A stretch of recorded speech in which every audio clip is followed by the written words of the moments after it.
নেহা, দিন মোহরে কত টাকা দিতে বলবো? 5 লাখ? 5 লাখ ঠিক? আরে না না, 5 লক্ষ টাকা কেন হবে? আমি চাই বিয়ের দেনমোহর কমপক্ষে 10 লক্ষ টাকা হোক। আমার সমস্যা নেই, 10 লাখ লিখতে বললি?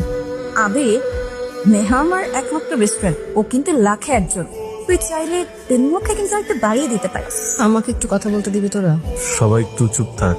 আমার বউ, মানে হবু বউ, এই সময় তোর বউ হয়ে যাবে, এতক্ষণ পরে মুখ থেকে একটা কথা বলবো, বলতে দে নাকি? আমি চাই আমাদের বিয়ের দেনমোহর হোক 2,000 টাকা। মানে কি 2,000 টাকা? মানে দেখ, ও আমার বেস্ট ফ্রেন্ড, কিন্তু তুইও আমার ফ্রেন্ড। হ্যাঁ, তুই পাগলের মতো কথা বলতেছিস কেন? 2,000 টাকা মানে দেনমোহর 2,000 টাকা হয় নাকি? 2,000 টাকা টাকা হইলো? হ্যাঁ তো, ও তো ঠিকই বলেছে, 2,000 টাকা।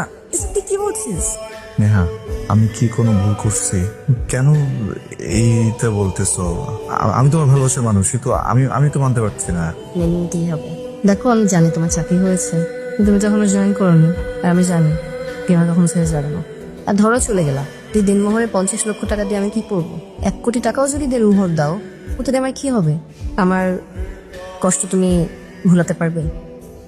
আমার উপর থেকে ডিভোর্সের ট্যাক্স সরাতে পারবে?